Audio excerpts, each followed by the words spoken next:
حد اتصل بيا بيقول لي أنا أنت بعد 10 سنين. مش مصدق، بس الصوت كان صوتي بالظبط. قعدت أسمع وكل كلمة كانت بتوجعني.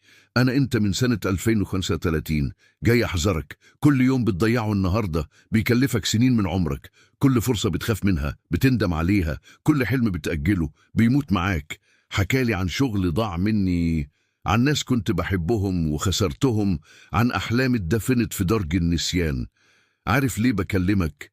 عشان لسه في وقت، لسه ممكن تغير كل حاجة، بس لازم تبدأ النهاردة. سألته طيب أعمل إيه؟ قال لي افتح قلبك للحياة، اسعى ورا أحلامك، ثق في نفسك. لو ما تحركتش النهاردة مش هتوصل لبكرة.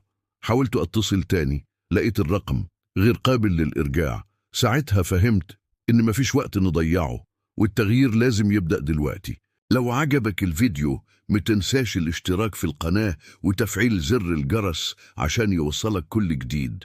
شاركونا تجاربكم في التعليقات، ازاي غيرتوا حياتكم؟